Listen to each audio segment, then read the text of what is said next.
Going to be showing you how to weave this pattern on an inkle loom, and it is based off the goddess Boann, and this center piece here that looks like a river is done using the Baltic pickup technique, which is what I'll be showing you. These are my patterns I've drawn out to make this band.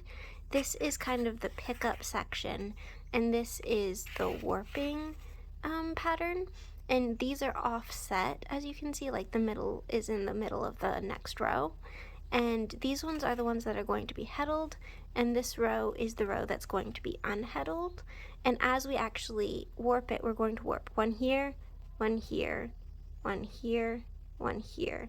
So you don't like warp all one row and then the other row. You warp one from one row, one from the bottom row, one from the top row, one from the bottom row.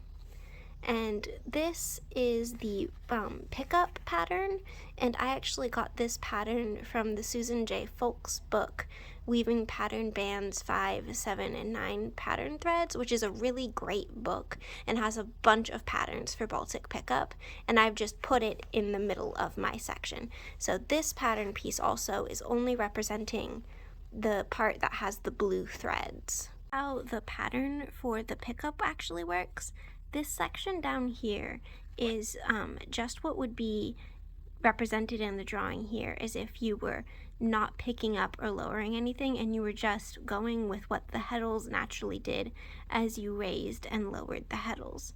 And then this first row here shows what the actual representation of the picking up and dropping would look like. So you can see here, this one is automatically picked up, this one is automatically picked up, but this one is when you actually would have to pick up from the bottom with your fingers and raise to the top to make the pattern, and this one would be automatically dropped. And this one you would have to actively drop with your fingers to the bottom to make the pattern. And that's just kind of how it goes up. Here is all the yarn I'm going to be using.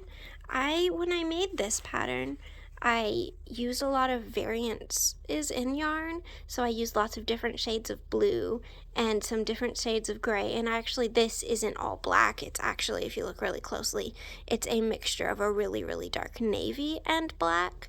So I just kind of did what my soul told me to do on those. I did kind of actively, for the first two things, use darker gray and lighter gray to make it kind of look pebbly, but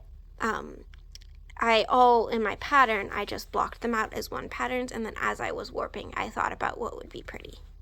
The other thing you're going to need is a heddle strings, and you're going to need as many as is on one row, because one row is going to be heddled and one row is going to be unheddled. Those are really easy to make. This is my inkle loom, and I make them just this length is the perfect amount. I tie it a couple times because they have a tendency to want to slip loose. So I just give it a couple ties like that, pull it off, and that's the perfect size for a heddle. This is my inkle loom. Every inkle loom is going to be slightly different and have a slightly different warp pattern. It's important when you start that this tension peg is as far back as you can get it, because as you weave, the weaving is going to get tighter and slightly smaller, and so you want to have all the room to shrink. Start by putting just my first warp string in the tension peg and using that to clamp it down. I'm going to follow my warp pattern. So this is going to be a heddled string, so I'm going above my first peg and around and around and around like this. I sometimes use my foot to hold the string. And here's my pattern you can see. So you can see that's upside down. Here we do one heddled, one unheddled in white. So we're gonna do our first heddle. And to do that, we take our heddle string, we flop it over the heddled yarn, and then we put it down around this. This is the heddle peg, and it's going to hold that string in place.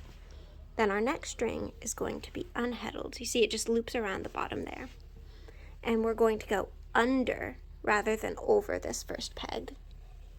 And around and around. For the rest of it, we follow the exact same pattern as the heddled string, and we're going to bring it around back here.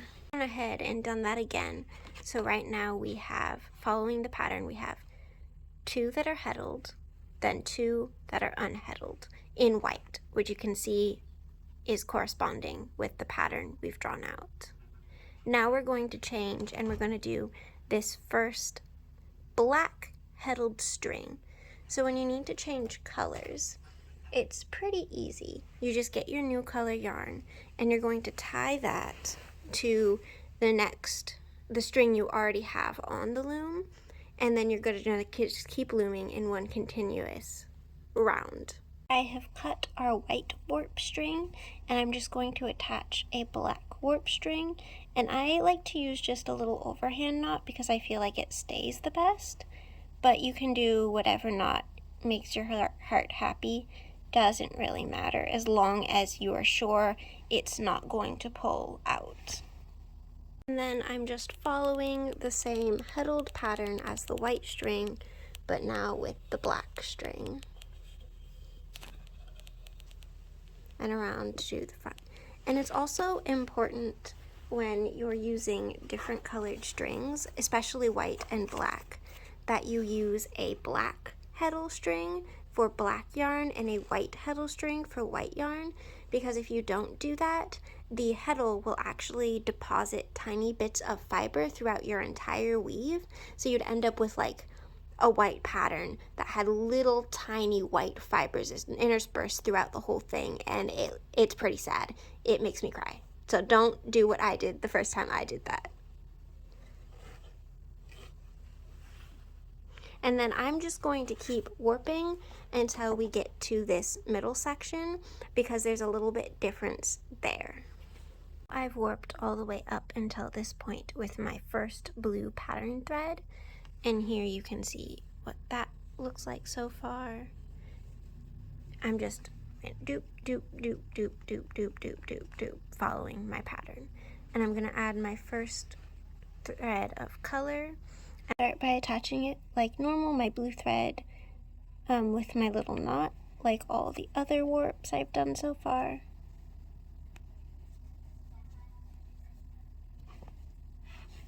I do it like normal, like it's a heddled, so I'm following the same normal heddled pattern with my first blue thread.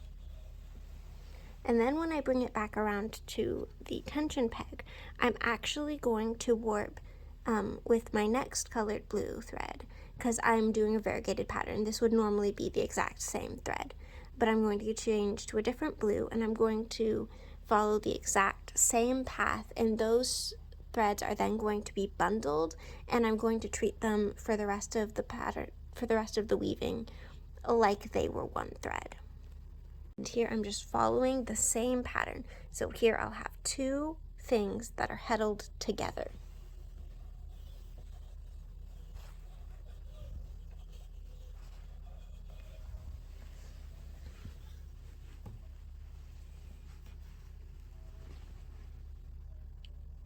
And I'm going to heddle them. I'm going to flop the heddle string around both of them, so they're together now forever. And then I'm just going to continue my pattern. And as you can see in this pattern section, we do 1, and then we do 2 that are of the background color, 1 pattern thread, 2 that are the background color, pattern thread, 2 that are the background color, and that's how that works. Here I have finished warping, and I have my whole pattern there.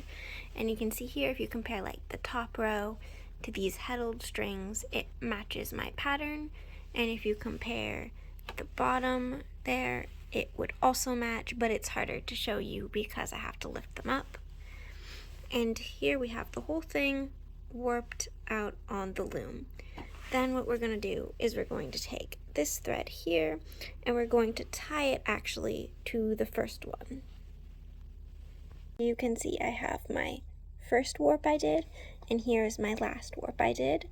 I'm just going to cut this so it has a little bit of room, and then I'm going to hold it over here. I usually hold it with my foot over there. Then I'm going to undo this one enough that I can get the first warp string out. Then I'm going to retension it all the way back and tighten the peg again. Then I'm just going to tie these two together. I normally tie it like that. I don't know why, I just do. And now we have the first and the last connected, and it's totally warped. The whole thing is warped. We have all our knots connecting all the warp strings down here, and over here we have all of our heddled strings and all of our unheddled strings that you can raise and lower to weave in a minute. And then we have all of our warps warped up, and as you can see here, when I bring them down like that, you can see I didn't make any mistakes in the pattern there, and they all had the same warp pattern. And that is what it looks like when it is properly warped. We're going to start this band by using some spacers. I use popsicle sticks. Some people use cut up bits of playing cards they have, just whatever you have that you think would work. And I'm going to start by taking a row like this, and then I'm going to stick my popsicle stick between the raised and lowered warps, just like that. And I'm going to do that a couple times with the popsicle sticks, so I have just the area to work with to make sure the tension on this is going to be nice.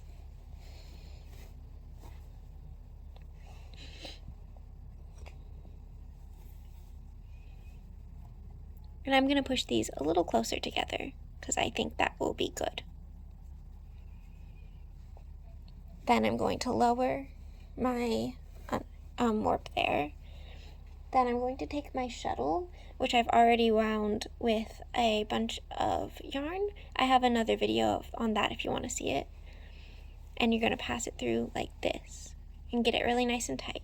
Then we're going to do our first pick. So here on this pattern you can see we have our pattern. Here is one that's automatically picked up by the raising and lowering of the warp. Here's another like that, and this one is going to be naturally up through the raising and lowering of the warp, and we're going to drop it to the bottom warp. And this one isn't naturally going to be raised by the warp, but we are going to pick it up from the lower warp to the top, and I'm going to show you what that looks like. Here's my third pattern thread, and I'm just going to drop it. And then here, between the two grays that are the background threads, I'm going to open those, and there's going to be my pattern thread, and I'm going to pick it up. And then I'm going to pass my shuttle with my weft on it through that space. Then I'm going to raise the bottom warp to the top. And as you can see, this one is now floating, and that's what we want. Next row is here, and I'm going to have two pattern threads that are naturally on the top, and I'm additionally going to pick up the pattern thread between those two. So here are the two pattern threads, here are the background threads that border them, and I'm just going to pick this one up. And then I'm going to take the weft.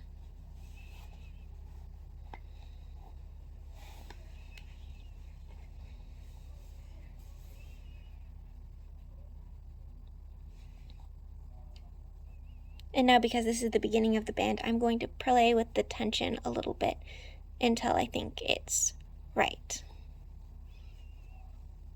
Here I've done a bit of the weaving, and that's just pretty much what you do. You just follow each row as it goes, and then when you get to the top, you just start back down at the bottom, and you keep going. And it's pretty easy once you get the hang of it, and eventually you won't even need to reference the pattern anymore. A little trick you can do to keep your band an even width is you can, on one of your popsicle sticks, just draw the width of the band. Once you have it at a tension that you think is good, you can just draw that on the side of the popsicle stick, and as you weave you can reference it to make sure that you're maintaining the same width. And then also, as you're weaving, you want your tension peg to be loose enough that you can go like this and move the band down pretty easily, because you're going to be weaving up, and so this space is going to get smaller and smaller, and eventually you're going to need to move it down. But it should still be tight enough that you can easily pop your warps above and below your heddled warps. And that's how you do it.